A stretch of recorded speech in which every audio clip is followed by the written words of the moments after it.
Please get ready for a dictation of the transcription number 294 from Sir Kailash Chandra magazine. 5 seconds. Start. Mr. Chairman, I am placing on the table of the House a notification which makes applicable to the Life Insurance Corporation certain provisions of the Insurance Act.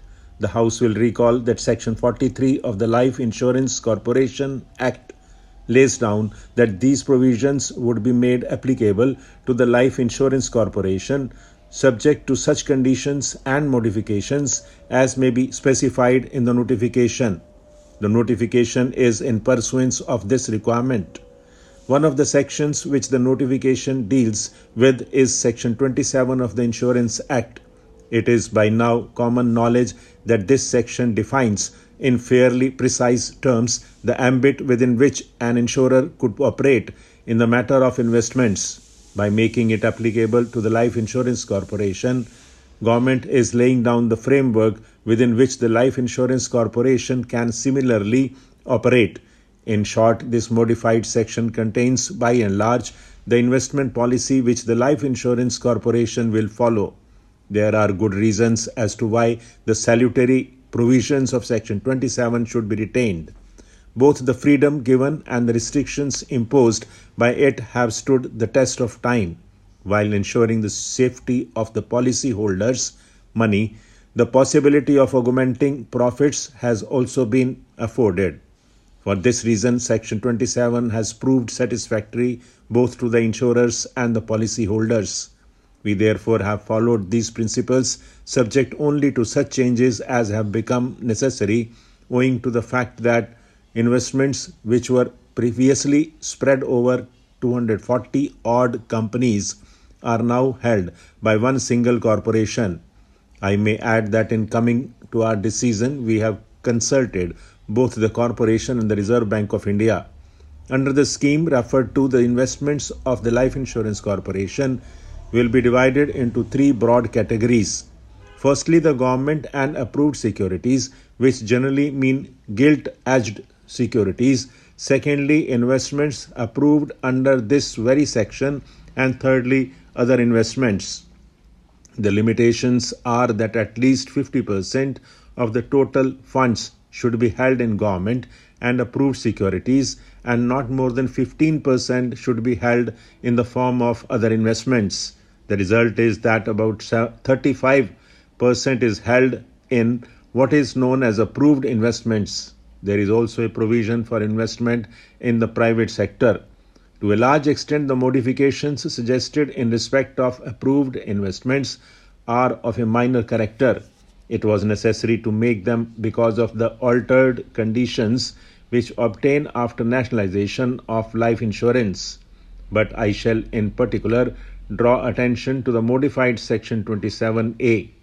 While the former enables the maximum limits of holdings of the corporation in the ordinary shares of the companies to be raised from 10% to 30% of the subscribed ordinary capital, the latter modification will permit the corporation to invest in private limited companies also with the prior approval of the central government. There are certain other matters pertaining to the investment policy of the Life Insurance Corporation which I feel are of some importance. I shall mention these briefly. To begin with, I would like to make it quite clear that the Life Insurance Corporation shall always keep in mind the provision of Section 6(1) of the Life Insurance Corporation Act, which enjoins on it the duty of carrying on its business to the best advantage of the community. Let me be more specific. Whereas the Life Insurance Corporation will always bear in mind that its ordinary obligation is to its policyholders whose money it holds in trust and will work as far as possible on business principles, it will never lose sight of the fact that as the single largest investor in India, it has to keep before it the interests of the community as a whole. It will therefore invest in ventures which further the social advancement of the country. It will take no parochial view.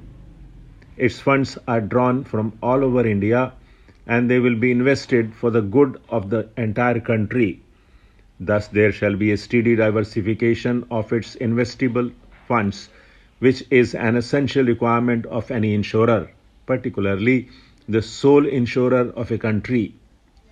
Next, I come to the attitude which the Life Insurance Corporation should adopt in relation to the stock markets. There is not the slightest intention that the Life Insurance Corporation should indulge in speculation and thus take advantage of temporary fluctuations in market prices. It must necessarily invest on a long-term basis, but this should not preclude it from certain buying and selling operations when circumstances so warrant. It will actively examine its investment portfolio from time to time and decide whether certain of its holdings are worth keeping or disposing of. If, for instance, the Life Insurance Corporation were to sell during periods of depression, the national interest would be served by removing fluctuations in the stock market. Stop.